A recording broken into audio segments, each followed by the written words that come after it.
আন্তর্জাতিক সমর্থন ও গুরুত্ব হারাচ্ছেন প্রফেসর ইউনূস। ছাত্র জনতাকে বিকল্প ভাবার সময় এসেছে। প্রফেসর ইউনূস অনেক আশা আকাঙ্ক্ষা দেখিয়ে এসেছিলেন এবং আমরা তাকে এনেছিলাম। তার স্টার্টিংটা ছিল অসাধারণ। যতদিন পর্যন্ত তিনি রাইট ট্র্যাকে ছিলেন আমরা তাকে অ্যাবসলিউট সমর্থন দিয়ে এসেছি এবং তাকে 5 বছর চেয়েছিলাম। কিন্তু প্রফেসর ইউনূসের প্রতি জনগণের অ্যাবসলিউট সমর্থন ছিল, নিরঙ্কুশ সমর্থন ছিল। জনগণ জিকির করতো 4-5 বছর চাই। আলেম ওলামারা দোয়া করতো যে ইউনূস জীবিত থাকতে বাংলাদেশে কোনো নির্বাচন চাই না। সেই প্রফেসর ইউনূস এখন আন্তর্জাতিক সমর্থন হারাচ্ছেন, গুরুত্ব হারাচ্ছেন এবং বিপ্লবীদের থেকে প্রফেসর ইউনূসের মূল শক্তি যারা ছিল এই ছাত্র জনতা এবং ইসলামপন্থী তাদের থেকে দূরে সরে গেছেন। ইউনূস চলে যেতে চাইলে কেউ আর তাকে আটকাবে না। কেন এই অবস্থা হলো? ওই এক লন্ডন বৈঠক ইউনূসকে ধ্বংস করেছে। বিএনপি তারেক রহমান হুমকি ধামকি দিয়েছে, ভারত ভয় দেখিয়েছে। ইউনূস সাহেব যেহেতু একটু দুর্বল চিত্তের, অনেক দূরে গিয়েছেন, কিন্তু এক পর্যায়ে দুর্বল চিত্তের না হলে একবার বলেন যে আমি চলে যাই, পদত্যাগের সিদ্ধান্ত। কেন? আবার থেকেছেন আপনি ভারতের কোলে উঠেছেন, আপনি বিএনপির ফাঁদে পা দিয়েছেন। ওই যে লন্ডন কেলেঙ্কারি, ইউনূসের মতো মহান ব্যক্তিকে লন্ডন কেলেঙ্কারি খেয়ে দিয়েছে। ওই লন্ডন কেলেঙ্কারি তারেক রহমানকেও খেয়ে দিবে, লিখে রাখেন। আমরা বলেছিলাম না, এমন একদিন আসবে ওই লন্ডন বৈঠকে কি কথা হয়েছিল, তারেক রহমান কি বলেছিল, এটা ফাঁস হবে অডিও আকারে। তখন বুঝবেন যে তারেক রহমানের রাজনীতি ওইখানেই শেষ, কারণ সেটা আনফেয়ার কিছু ছিল। তো লন্ডন কেলেঙ্কারির পরে কিন্তু জামাত, চরমনাই, এনসিপি বেঁকে বসেছে। তাদের কথা যে বাংলাদেশে কি রাজনৈতিক দল শুধু একটা? যে আপনি জাতির উদ্দেশ্যে ভাষণ দিলেন এপ্রিলে নির্বাচন, আর লন্ডনে গিয়ে বলেন যে রোজার আগে নির্বাচন, ফাজলামি। অন্য কেউ নাই? তারেক রহমানের সাথে আপনি জয়েন্ট স্টেটমেন্ট দেন। ইউনূস ওইখানেই শেষ। এজন্য বলেছি ইউনূসের মেয়াদ মূলত ওই লন্ডন বৈঠক খেয়ে দিয়েছে। এবং এর ফলে দেখেন এখন জুলাই সনদ দিতে পারছে না, জুলাই চার্টার হচ্ছে না, কোনো ঐক্যমত হচ্ছে না, ঐক্যমত কমিশন ব্যর্থ। এদিকে বলা হয়েছিল যে 30 কর্মদিবসের মধ্যে জুলাই ঘোষণাপত্র দিবে, কিন্তু 30 কর্মদিবস তো শেষ, কোনো জুলাই ঘোষণাপত্র আছে? নেই এখন। তো এই হচ্ছে বাস্তবতা দর্শক। তো এই জায়গাটায় ইউনূসের শক্তি শেষ, লন্ডন কেলেঙ্কারি খেয়ে দিয়েছে। এর মধ্যে আন্তর্জাতিক গুরুত্ব কমছে। This is reality. কপাল খারাপ ইউনূসের, সম্মানজনক বিদায় নিতে পারছে না। তবে হ্যাঁ, ভালো, আমার মনে হয় যে জুলাই সনদ দিতে না পারলে এই জুলাই আগস্টের মধ্যে বা শেষের দিকে ইউনূস সাহেব চলে যাবেন। এখন ছাত্র জনতা বিকল্প খুঁজবে। হ্যাঁ, ওই দুর্বল চিত্তের কাউকে বিকল্প বানানো যাবে না। বিকল্প খুঁজতে হবে এমন কাউকে যার জীবনের কোনো ভয় থাকবে না, যে শহীদ মিনারে শপথ নেবে, যে সংবিধানকে এসে লাথি দিবে, যে চুপ্পুকে ঘাট ধরে বাইর করে দিবে, যে সেনাবাহিনীকে সংস্কার করবে। এজন্য সাবেক কোনো সেনাপ্রধানও হতে পারে বিকল্প হিসাবে। আমরা জানি, তথ্য আছে আমাদের কাছে কারা আসতে পারে। শহীদ মিনারে শপথ নেবে শহীদ পরিবারের কাছে, এই চুপ্পু টুপ্পুর কাছে শপথ নেবে না, বাংলাদেশ সংস্কার করে দিয়ে যাবে। আমরা ভেবেছিলাম ইউনূস সাহেব সেটা পারবে।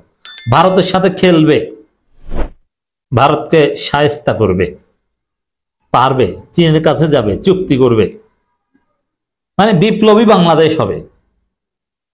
সেটাই হয়তো বা হবে। এখন আমরা দেখেছি একটা সময় আরব আমিরাতের যে খলিফা আমির,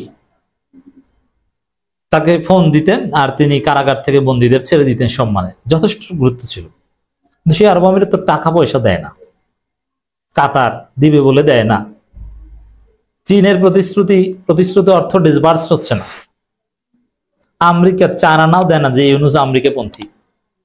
আমেরিকাই ছিল ইউনূসের মূল ভরসা, কিন্তু এখন আমেরিকা এবং ভারতকে এক করে ফেলতে চায় ইউনূস সরকার, যে আমেরিকা ভারত একসাথে খেলুক। ভারতের তো নিজস্ব তেমন কোনো পাওয়ার নাই, কারণ তাদের টাকা নেই।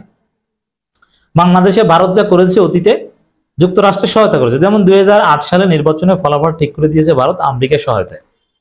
এরপরে যা করেছে, আমেরিকা বিরোধিতা করলো, আমেরিকাকে ম্যানেজ করেই ভারত করেছে। ভারতের শক্তি মানে আমেরিকার শক্তি।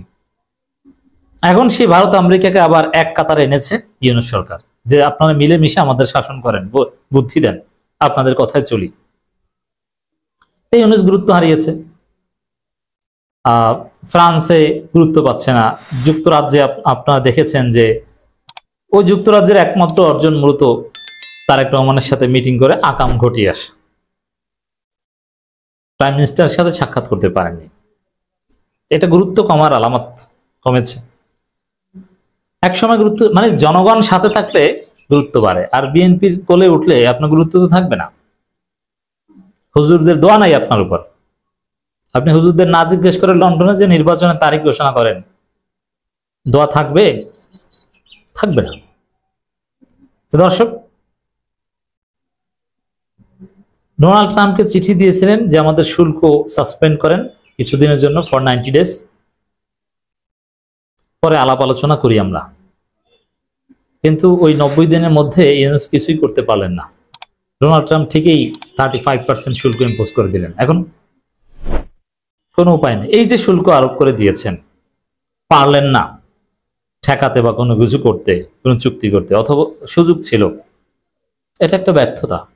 এই ব্যর্থতা কেন? এই ব্যর্থতা হচ্ছে আপনি বিএনপির কোলে উঠবেন, আপনি সফল হবেন, এটা হয় না। আবার জনগণের সমর্থন দোয়া নাই, এটা আরেকটা কারণ। বিএনপি দোয়া করুক, এই বাটপাড়া চান্দাবাজিদের দোয়ায় আপনি কতদূর যান দেখি, কেন আপনি ওদের কোলে উঠলেন? প্রধান উপদেষ্টা প্রেস সচিব শফিকুল আলম জানিয়েছেন, ঢাকা ওয়াশিংটনের সঙ্গে একটি শুল্ক চুক্তি করতে আগ্রহী, যা দুই দেশের জন্যই একটি উইন উইন সমাধান হবে। ট্রাম্প মূলত চায় এগুলোই, যে কোনো ঘাটতি টাটতি এগুলো তিনি দিতে চান না, ফাও সুবিধা দিতে চায় না, সমান সমান। এখন সমান সমান এইটি বাংলাদেশে, এই যে উইন উইন বলে কাগজে কলমে উইন উইন, যে বাংলাদেশেরও যে পরিমাণ শুল্ক তাদের দেশ তো আমরা তাদের দেশ থেকে বেশি বেশি আমদানি করব, সমান সমান হবে এবং শুল্ক সেম থাকবে, এটা বাংলাদেশের জন্য ক্ষতি। এখানে বাংলাদেশ ফ্রি পাবে আর তারা অনেক শুল্ক দিয়ে বাংলাদেশে রপ্তানি করবে, এটি হচ্ছে বাংলাদেশের জন্য লাভ।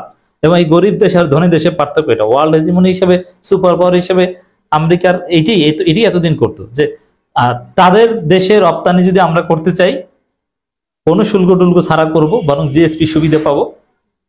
আর তারা যদি আমাদের দেশে রপ্তানি করতে চায় তাহলে অনেক শুল্ক দিয়ে করতে হয়। এগুলোই তো ধনী দেশ থেকে আমাদের দেশের প্রত্যাশা, এতদিন হয়ে আসছিল, এইখানেই লাভ। কিন্তু না, এখন সমান সমান। আপনি উইন উইন চুক্তি করলে এটা কোনো লাভ না। ট্রাম্প তো চাই এটা যে উইন উইন চুক্তি করেন, ভাই 35% যে ইম্পোজ করলো, এটি তো উইন উইন, এটা তো সমান সমান হলো। আমরা তো উইন উইন চাই না, আমরা চাই আমাদের লাভ, ওদের কিছুই না। কারণ ওরা গরিবদের দান করবে, আমাদের দান করবে, এটি বাস্তবতা। তো এইরকম মানে এই যে কাজটা সমাধান করতে পারলেন না, শুল্কটা একটা সমাধান করতে পারলেন না, তো এইটা হচ্ছে প্রফেসর ইউনূসের আন্তর্জাতিক গুরুত্ব, প্রয়োজনীয়তা, প্রভাব কমার আলামত। ছাত্র জনতাকে বিকল্প ভাবতে হবে।